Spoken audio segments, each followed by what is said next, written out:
Nós cantamos agorinha a música Caminhos. Caminhos. Até estava na letra aqui no tablet, quando tinha saído do esboço. Há caminhos que o homem parece ser bom. Há caminhos que as pessoas querem trilhar, que acham que são caminhos direitos. São caminhos que vale a pena seguir. Nós queremos meditar nessa manhã sobre os caminhos que muitas vezes trilhamos e o caminho que devemos trilhar. Qual o caminho que lhe dá segurança? Qual o caminho que você tem esperança em todo o tempo na sua vida? Para isso, quero já ler o texto de Mateus capítulo 7, versículos 13 e 14, que diz assim: entrem pela porta estreita, porque larga é a porta e espaçoso é o caminho que conduz para a perdição, e são muitos os que entram por ela. Estreita é a porta e apertado é o caminho que conduz para a vida, e são poucos os que encontram. Há somente duas portas e dois caminhos.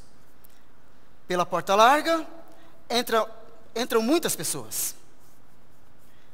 Pelo caminho largo transitam multidões.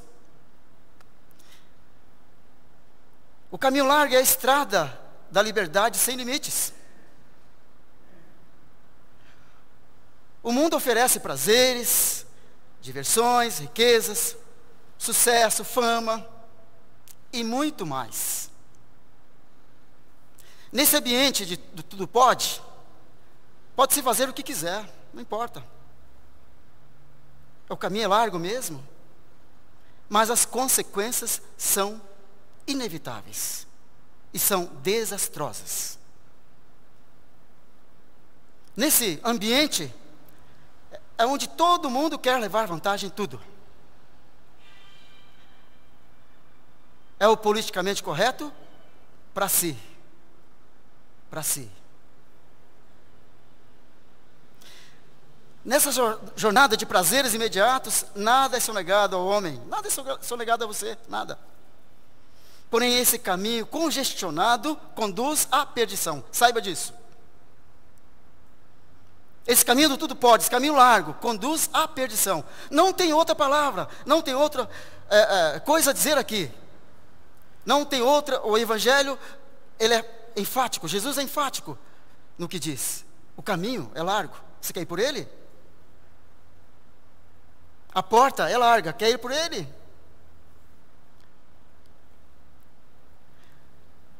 O caminho estreito é sinuoso, é íngreme, é apertado, é difícil. Exige renúncia, sacrifício e esforço. Poucos são aqueles que o encontram, mas o seu final é a glória e a vida eterna em Cristo Jesus. Amém, igreja? Então vale a pena ir por esse caminho apertado, vale a pena ir por esse caminho.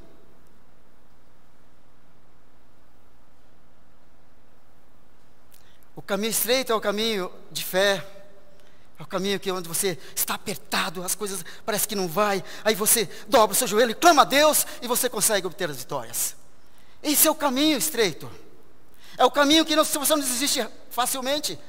É o caminho onde vem as turbulências e você fica firme, porque você sabe quem tem crido e é poderoso para te livrar em toda situação. É o caminho do arrependimento. É aquele caminho onde você muitas vezes percebe que não está fazendo a coisa certa para com Deus, então você para, se fala, puxa, eu preciso mudar minha vida, tá tudo errado, eu preciso parar, eu preciso dar um norte na minha vida. Esse é o caminho estreito, mas que vale a pena, é o caminho que vale a pena nós trilharmos, porque o fim é a glória eterna em Cristo Jesus. Para isso, convido você a abrir sua Bíblia agora no texto de Mateus, capítulo 19. Mateus 19, 16 ao 22. E depois eu vou para Marcos também, vou ler em Marcos, 10, de 17 ao 22. Aliás, o texto que vamos discorrer nessa manhã, ele é retratado nos 3 evangelhos, Mateus, Marcos e Lucas, falando da mesma pessoa. Por isso que eu quero ler Marcos na sequência. Vamos lá. O jovem rico. Versículo 16. E eis que alguém, aproximando-se de Jesus, lhe perguntou: Mestre, que farei de bom para alcançar a vida eterna? Jesus respondeu: Por que você me pergunta a respeito do que é bom? Bom só existe um. Mas se você quer entrar na vida, guarda os mandamentos. E ele lhe perguntou: Quais? Jesus respondeu: Não mate, não cometa adultério, não furte, não dê falso testemunho, honre o seu pai e a sua mãe, e ame ao seu próximo como ama a você mesmo. O jovem disse: Tudo isso tenho observado. O que me falta ainda? Jesus respondeu: Se você quer ser perfeito, vá, venda os seus bens, dê o dinheiro aos pobres, e você terá um tesouro nos céus. Depois venha e siga-me. Mas o jovem, ouvindo esta palavra, retirou-se triste, porque era dono de muitas propriedades. Agora em Marcos capítulo 10. Só ir algumas páginas aí, logo à frente, né? Do 17 ao 22. Pondo-se Jesus a caminho, um homem correu ao seu encontro e, ajoelhando-se diante dele, perguntou-lhe: Bom mestre, que farei para herdar a vida eterna? Jesus respondeu: Por que você me chama bom? Ninguém é bom a não ser um, que é Deus. Você conhece os mandamentos: não mate, não cometa adultério, não furte, não dê falso testemunho, não defraude ninguém, honre o seu pai e a sua mãe. Então o homem respondeu: Mestre, tudo isso tenho observado desde a minha juventude. E Jesus, olhando para ele com amor, disse: Só uma coisa falta a você. Vá, venda tudo o que tem, dê o dinheiro aos pobres, e você terá um tesouro no céu. Depois venha e siga-me. Ele, porém, contrariado com esta palavra, retirou-se triste, porque era dono de muitas propriedades. Vamos orar?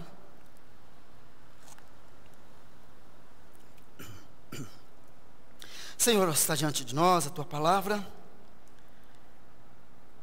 Que o Senhor fale conosco, Deus, nessa manhã. E fale, ó Deus, com aqueles que estão também nas redes sociais nesse momento, cultuando conosco ao Teu nome, Jesus. Sabemos que a Tua palavra não volta vazia, Deus. Que ela possa encontrar corações sedentos nessa manhã. Sedentos pura e tão somente da Tua palavra, do Teu agir na vida de cada um. Assim, Senhor, nós oramos, nós te pedimos, agradecidos no nome de Jesus. Amém.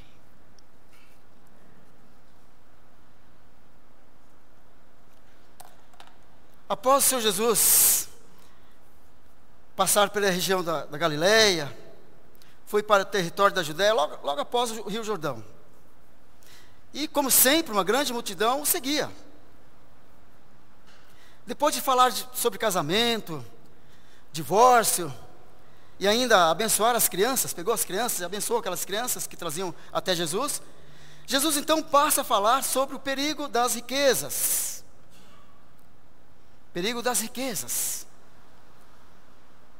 No versículo 16 nós vimos que alguém então chega até Jesus e lhe pergunta: Mestre, o que farei de bom para herdar a vida eterna? O que farei de bom para herdar a vida eterna. Há muitas pessoas que pensam que precisam fazer algo muito bom para então conquistar a vida eterna. Muitas pessoas acham que precisam então fazer sacrifícios, fazer um monte de coisa para então herdar a vida eterna. Era que esse homem, jovem, a Bíblia está dizendo que ele é jovem, era jovem, não é? Estava no seu pensamento, e hoje em dia não são poucos que pensam da mesma forma. Não são poucos. Ou então aqueles que pensam assim, no último momento, no segundo tempo, na prorrogação, então eu vou lá, dou o jeito da situação. Cuidado, cuidado. Amanhã pode ser muito tarde, diz o hino, né? Amanhã pode ser muito tarde. Mas muitos pensam assim, e esse jovem pensava também dessa forma. Mas uma coisa importante estava acontecendo com esse homem. Ele tinha um conflito no seu coração. Ele tinha um conflito na sua alma. Ele precisava então resolver o seu problema.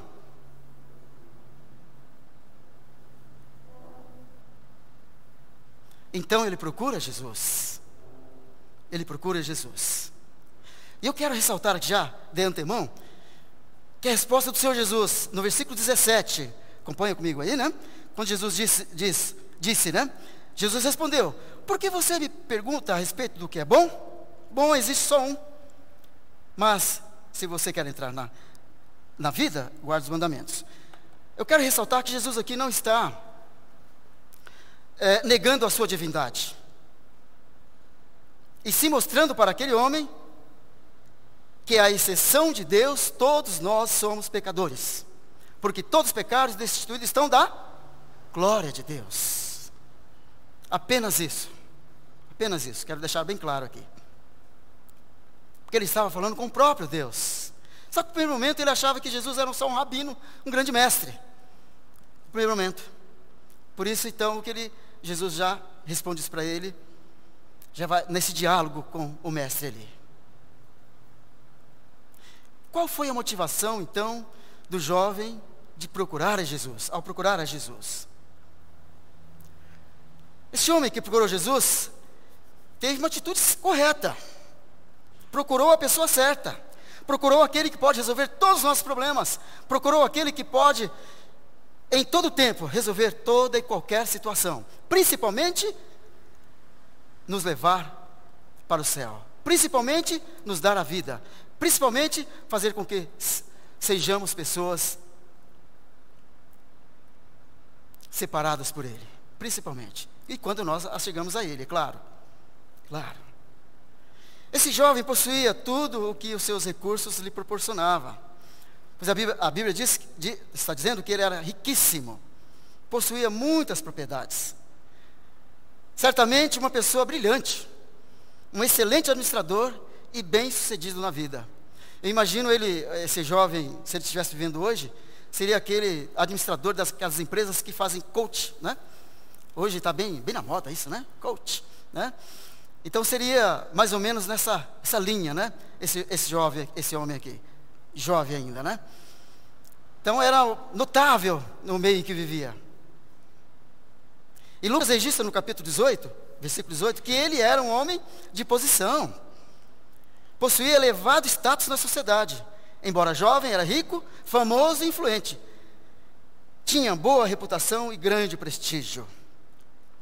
Então, era alguém que chegou a Jesus, alguém que conhecia, inclusive, da lei. Provavelmente, um fariseu.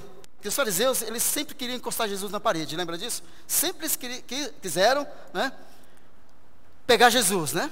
Sempre. Sempre. Lembra quando foi perguntar para Jesus sobre o casamento lá? Como é que fica, Senhor, essa questão de repudiar a mulher? Então, eles sempre fizeram isso com Jesus. Então, provavelmente, pelas características, a Bíblia não fala claramente, mas pelas características, esse homem era um fariseu. Provavelmente, um líder. E também frequentava a sinagoga. Sabe por quê? Porque Jesus fala para ele, você conhece os mandamentos. Jesus, como conhece o nosso coração, sabe aquilo que está dentro de nós, ele sabia da vida daquele homem. Sabia. Só que ele não se ateve a isso, em nenhum momento, viu? Jesus fala para ele, você conhece os mandamentos. É a mesma coisa que dissesse assim, olha, você frequenta a Igreja Batista da Glória. Então não adianta você querer fugir, não, meu irmão.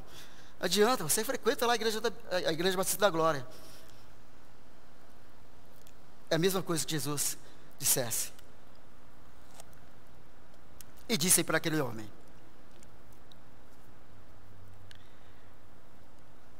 Ele vai dizer para Jesus: eu observo os mandamentos. Olha o que ele diz no versículo 20: tudo isso tenho observado. O que me falta ainda? Ou seja, né? É um pouco de arrogância também aí, né? Há um pouco de arrogância. Tem gente, tem muito, até cristão arrogante, né? Também, infelizmente, né, irmãos? Infelizmente. Eu conheço, né? Tem gente que fala, eu conheço a Bíblia. Agora, conhecer e viver tem uma distância muito grande. Muito grande.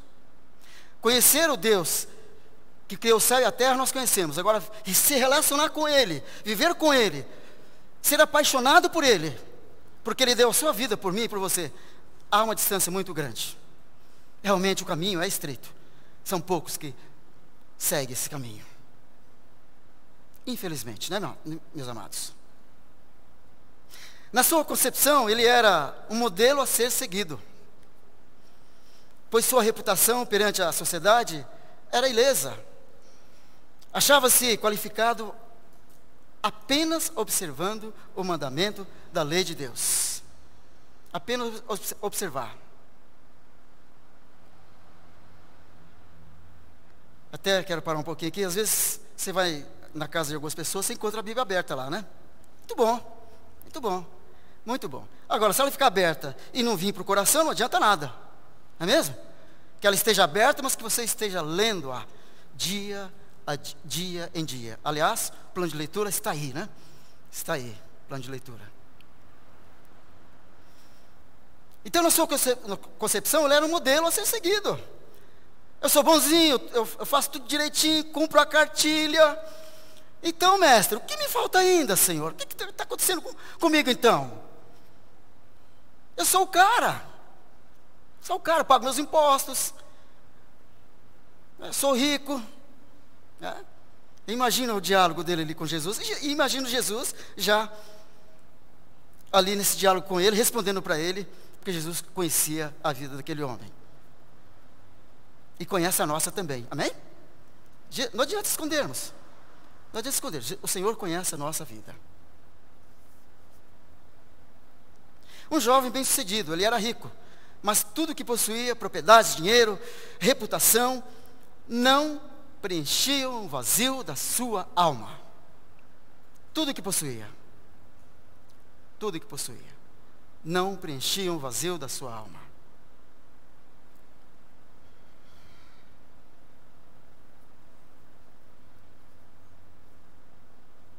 Nada satisfará a nossa alma, e nem satisfez a alma daquele homem, se não a entregarmos totalmente nas mãos de Deus. Ser rico, honesto, religioso apenas, não basta. Precisamos entregar a nossa vida nas mãos de Deus.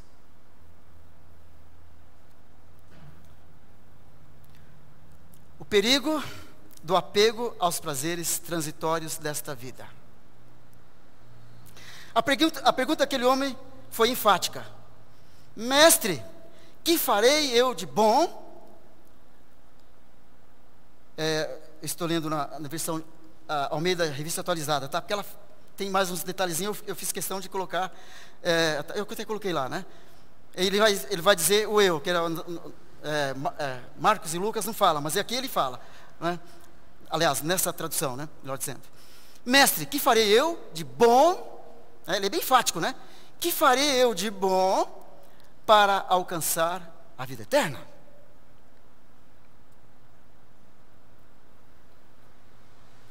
Ele estava completamente enganado com relação à sua salvação. Ele viu a salvação, sabe como? Como muitos vê também nos dias de hoje, como os próprios méritos, né? Ou que, como tendo dinheiro, então que pudesse pagar a salvação. Aliás, seria mais ou menos isso que ele foi procurar Jesus, né? Que você precisa pagar um pouquinho, porque eu preciso. Quanto que eu preciso pagar para obter a salvação? Porque a salvação não é uma questão de mérito nosso. é um presente fruto da graça e do amor de Deus em Cristo Jesus. Seu desejo de ter a vida eterna era sincero, mas estava enganado quanto à maneira de poder alcançá-la. Ele queria ter a salvação por obras e não pela graça em Cristo Jesus. Estava falando com o próprio Deus, mas não sentiu do próprio Deus. Ele não sentiu naquele momento que precisava da graça de Deus. E continuou na sua indagação.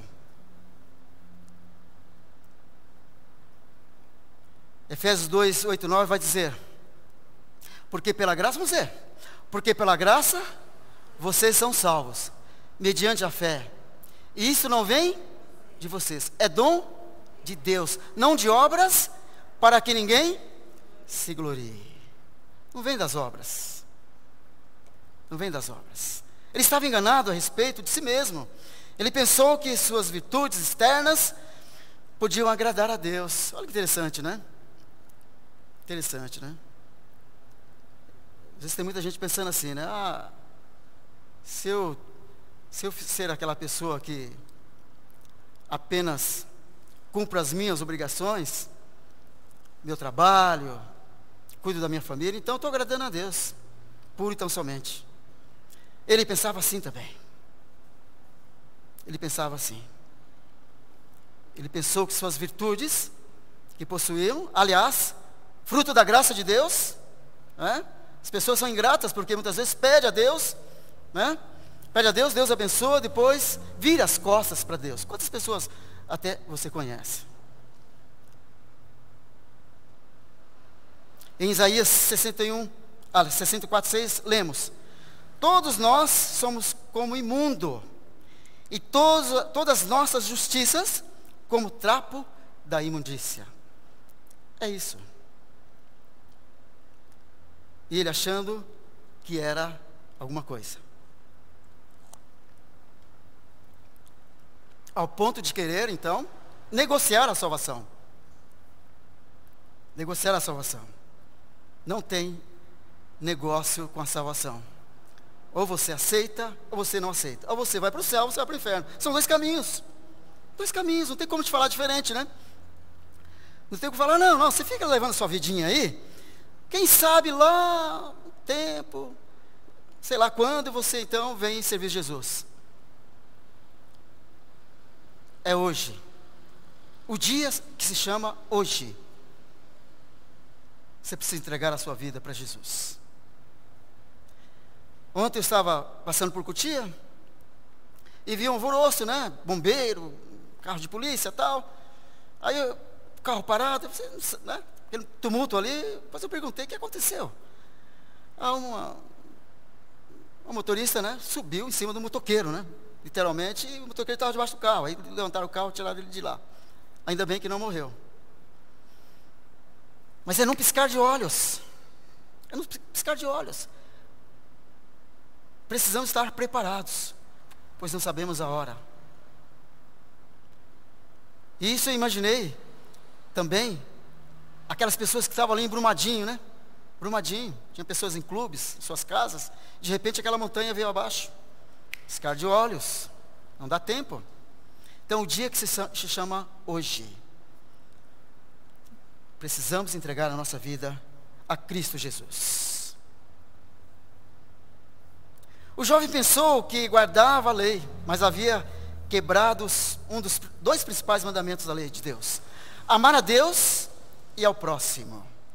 O seu Deus era a riqueza, era tudo que ele possuía. Sua teologia era baseada em não fazer coisas erradas, ao invés de fazer a coisa certa.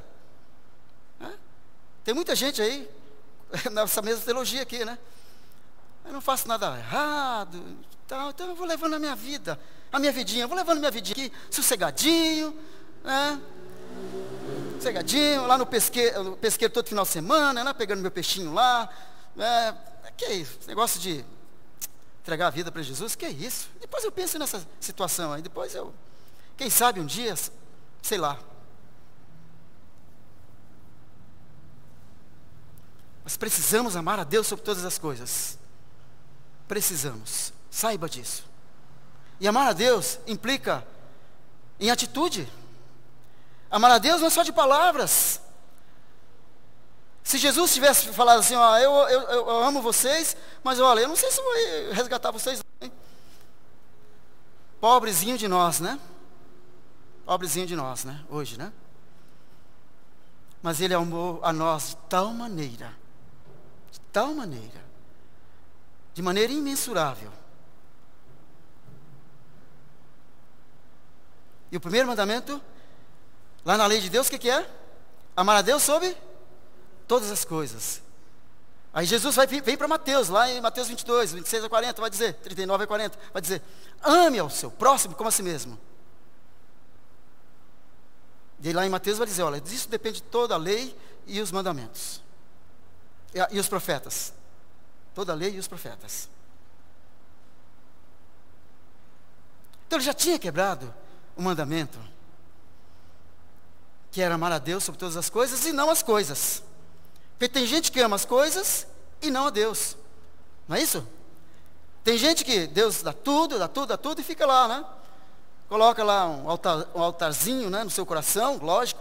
Então começa a adorar as coisas e não a Deus.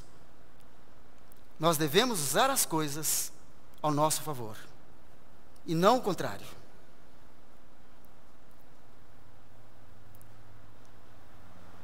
Qual o caminho a seguir? Versículo 21. O jovem disse, tudo isso tenho observado.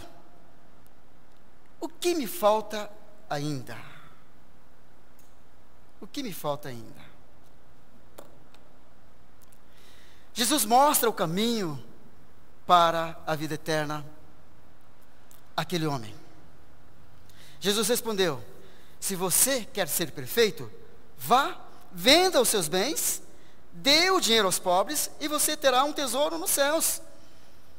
Mas depois, venha e siga-me. E aqui eu vou até parar um pouquinho, né? Porque às vezes é assim, né? A pessoa pede bênção, vem para a igreja pedir bênção, né? Assim? Hoje em dia tem muito isso, né? Vai pedir bênção. Depois, recebe as bênçãos, e depois o que acontece? Abandona o Deus das bênçãos. E conhecemos isso de há muito tempo, né? Conhecemos pessoas que trilham por esse caminho, né? Onde está o teu tesouro, aí está o teu coração. Jesus não estava estabelecendo ao homem condições para a sua salvação. Jesus não está dizendo aqui, olha, então você faça isso que eu faço aquilo. Não. Jesus estava ali sondando o coração dele. Jesus estava ali vendo onde estava o seu amor, o objeto do seu amor. Então Jesus estava ali, já então, levando ele já para, vamos dizer assim, para o ápice do amor. Ou seja, você ama a Deus mesmo? Então você quer mesmo ir para o céu? Você quer mesmo me servir? Você quer seguir esse caminho? Então vá lá, pratique um ato de amor. Vai lá e faça um ato de amor. Venda os seus bens, dá aos pobres. Mas depois vem e siga-me. Vem e siga-me. Sabe por quê? Porque seguindo a Jesus, ele ia ter os ensinamentos do Mestre. Seguindo a Jesus, nós temos os ensinamentos que ele tem para nós, dia a dia. Dia a dia. Não é só apenas aceitar Jesus, pronto, parou, acabou. Não, não é isso. Isso não é função de servo.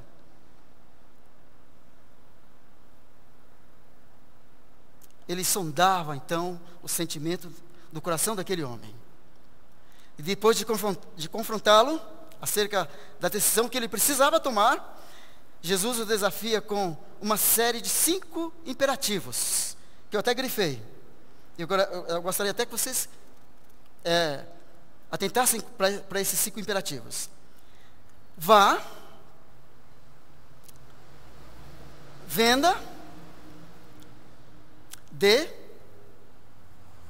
venha e siga-me. 5 imperativos, olha lá. Vamos lá? Vá, Pode falar. Vá, venha, dê, venha, siga-me.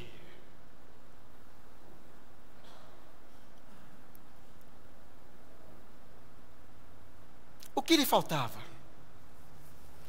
Faltava renunciar tudo aquilo que constitui o objeto da sua adoração, antes de poder viver sob o senhorio de Cristo. E é assim mesmo conosco. Se não deixarmos que o objeto da nossa adoração, muitas vezes, é aquilo que está lá, aquele quartinho de bagunça. Eu costumo dizer sempre isso, aquele quartinho de bagunça, né? Não mexa aqui. Senhor, pode mexer em tudo, mas não mexa aqui, Senhor. Sabe? E é justamente onde o Senhor quer tocar. É aquele ponto que o Senhor quer tocar. É aquele ponto que o Senhor estava tocando na vida daquele homem. Foi dele ir vender tudo que ele tinha, dar aos pobres, mas depois vir a seguir a Jesus. Você está nesse teste? Tem algo que precisa ser mexido? Tem algo que precisa ser mudado? Entrega a Jesus. Deixa que Ele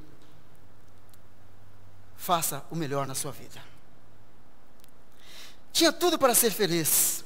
Tinha tudo para ser feliz na sua tomada de decisão. O que resultaria na sua vida eterna. A sua vida eterna. Tinha tudo, né? Era rico, próspero, alguém preponderante na sociedade, alguém respeitado na sociedade, tinha dinheiro, e ele vindo a Jesus, esse dinheiro ele podia usar para missões, amém?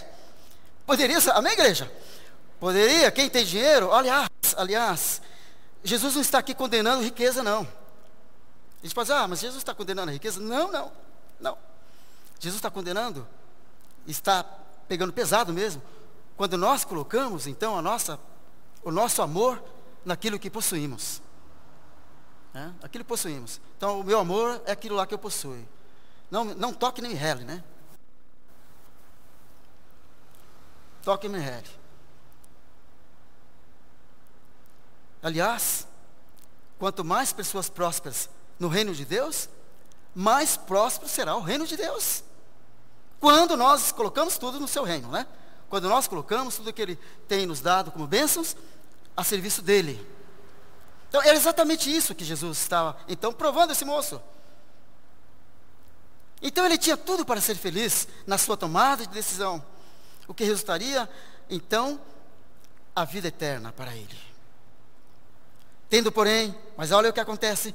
Tendo, porém, o jovem ouvido esta palavra, retirou-se triste, por ser dono de muitas propriedades. Eu faço ideia ali, né? Eu faço ideia a atitude desse rapaz, né? Quando ouve Jesus falar ali, então ele, puxa, aí não dá, eu tenho que vender tudo, eu tenho que dar aos pobres, né? Aí não dá, né? Não dá, sou rico, então não dá para eu abrir mão de nada. E interessante que Jesus não estava pedindo sua riqueza, né? Não estava pedindo a riqueza dele. Aliás, Jesus não precisa de nenhuma riqueza, porque Ele é rico para com Ele mesmo.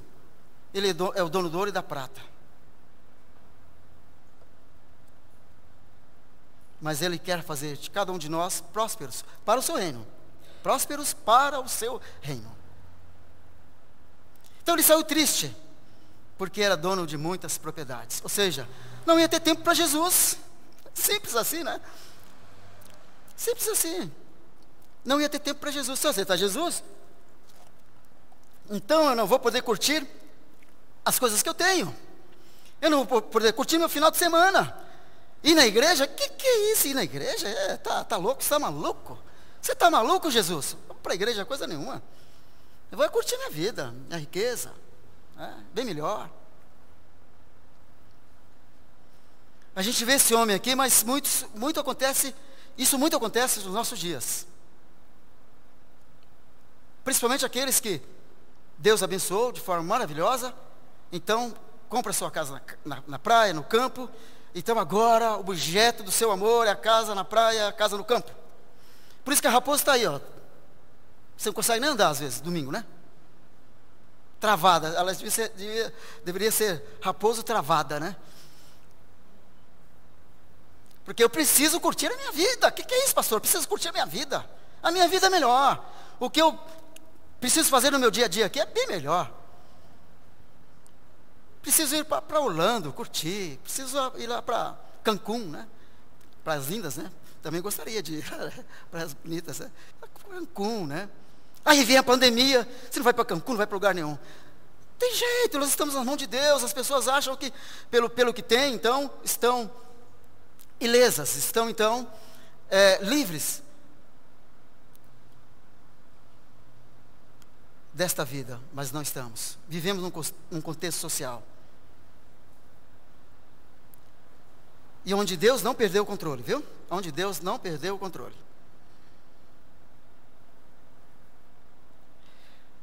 Jesus não estava condenando a riqueza. Ele também não condena a riqueza, mas a confiança colocada nela. Olha que Timóteo vai dizer. Paulo escrevendo a Timóteo: porque o amor ao dinheiro é a raiz de todos os males, e alguns nessa cobiça se desviam da fé e atormentaram a si mesmos. Olha aí, irmãos, com muitas dores, vamos ler. Porque o amor ao dinheiro é a raiz de todos os males, e alguns nessa cobiça se desviaram da fé e a atormentaram a si mesmos com muitas dores. É triste, amados, é triste. Mas nós vemos até aqueles que professavam a fé estar vivendo uma situação como esta, que o apóstolo Paulo está advertindo a Timóteo sobre o amor ao dinheiro. Então Jesus não está aqui condenando a riqueza. Não está. Mas o amor a ela, a adoração a ela. Tem aqueles que adoram, né? Adoram a riqueza, né? Era o que acontecia com esse jovem aqui. A questão não é possuir dinheiro, mas ser possuído por ele. A questão não é possuir o dinheiro. Precisamos dele, né? Nós precisamos dele. Ele precisa ser bênção nas nossas vidas. Mas é o dinheiro nos possuir. É diferente. Sabe por quê? Porque ele passa a dominar você. Passa a nos dominar. Passa a nos dominar. Aí passa a ser, então, o meu Deus. Né? Então, o meu Deus é o dinheiro. Meu Deus é o dinheiro. Então, eu vou adorar o meu dinheiro. As minhas coisas. Às vezes pode ser que não seja até dinheiro. Pode ser que seja até uma casa, um carro, né? Uma pessoa, né? Você adora. O jovem rico perdeu a riqueza eterna por causa da riqueza temporal. Temporal. Sabe, meu amado, que estamos aqui de passagem. Amém? Estamos de passagem. Gostaríamos de viver para a semente, né? Gostaríamos, né? Mas o que diz o Salmo 90?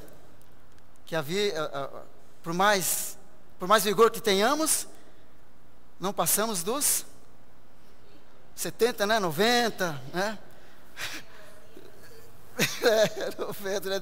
90, né?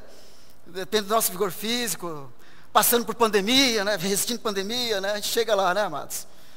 Chega lá. Com a graça de Deus, claro, né? Sempre com a graça de Deus, né? Não é os formóis, né? Não é os remédios, né? Mas é a graça de Deus, né? Então estamos de passagem. Então tudo aqui é passageiro. Precisamos decidir hoje em qual caminho nós queremos ficar, em qual caminho queremos seguir. Se o caminho largo, aquele caminho do tudo pode, aquele caminho do nada a ver, nada a ver. Você está exagerando, nada a ver. Depois eu dou meu jeitinho aí, acerto com Deus lá e tudo bem. Não tem isso, meu amado. Não tem isso. Saiba uma coisa. que se nós não formos, aliás, se Jesus não vier, certamente nós iremos um dia. Nós queremos que Ele venha, ora vem Senhor Jesus, né? Hosana, ora vem Senhor Jesus. A gente quer que Ele venha hoje, né? Mas se Ele não vier, porque os planos estão nas mãos de Deus. Jesus, quando perguntado, os discípulos perguntou para Jesus: mestre, fala para nós, dá uma dica aí, dá uma dicasinha para nós. Quando é que o Senhor virá? Só para a gente voltar aqui e ter uma ideia de quando o Senhor volta. Aí Jesus foi taxativo. Só o Pai sabe o dia e a hora. Importa que estejamos preparados. Então, preparados. Importa que estejamos espertos. Porque se o Senhor não voltar a qualquer momento, nós podemos ir. Eu dei o exemplo lá de Brumadinho. O exemplo do rapaz ontem, né? Dei esse exemplo aqui. Então precisamos estar preparados. E ao ouvir também essa mensagem, não endureça o seu coração. Não faça como esse jovem fez. Ficou triste, né? Em vez de resolver a situação, ficou triste e saiu. Triste, né, amados? É triste pessoas que pensam dessa forma. E fica protelando, né? Amanhã eu resolvo, amanhã eu resolvo, amanhã eu resolvo. Não, resolve hoje. Amanhã pode ser muito tarde. Resolva hoje. Resolva hoje, não deixa para amanhã. Não deixe para amanhã.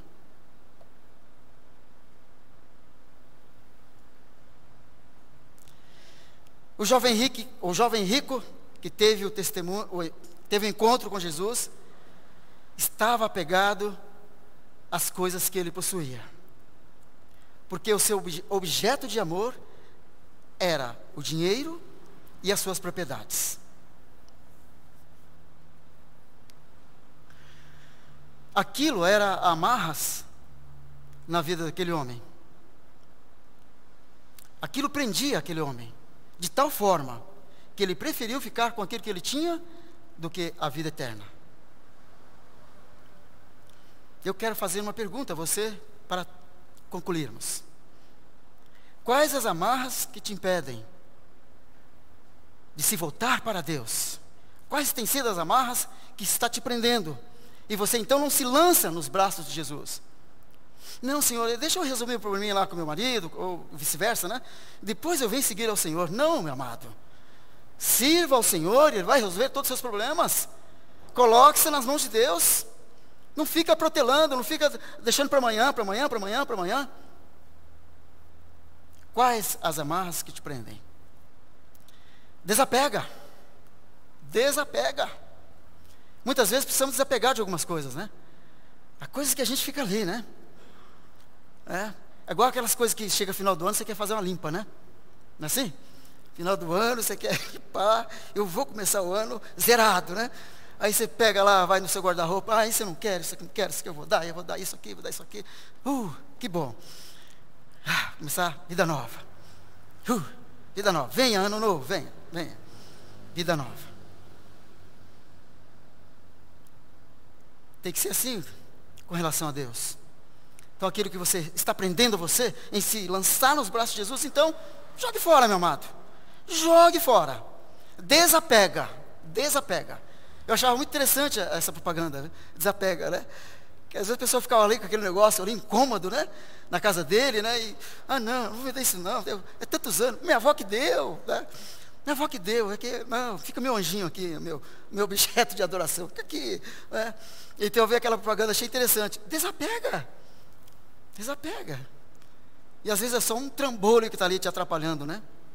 E quantos trambolhos na nossa vida atrapalham a nós servir a Jesus? Quantos trambolhos atrapalham de estar na presença do Senhor, de ter relacionamento com o Senhor, de ser para o Senhor?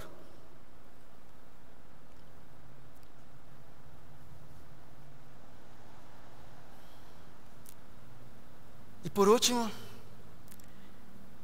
entregue ao senhorio de Cristo todo o seu viver e tudo que você possui. Tudo. Entregue ao senhorio de Cristo. Entrega. Esta é a palavra que eu quero concluir. Entrega tudo ao senhorio de Cristo. E seja feliz com Cristo Jesus.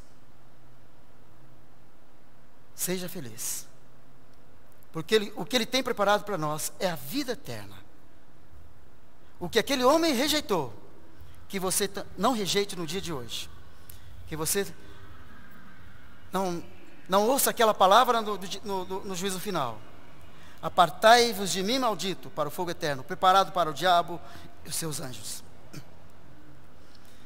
Que você possa, então, ao tomar essa decisão de viver para Cristo, saber que Ele vai dizer para você no juízo final: venha, bendito de meu Pai, entre pela porta. Entre pela porta. Amém? Igreja, que Deus nos abençoe e derrame sobre nós a sua graça. E que nós prossigamos para o alvo, que é Cristo Jesus. Que Deus nos abençoe. Amém.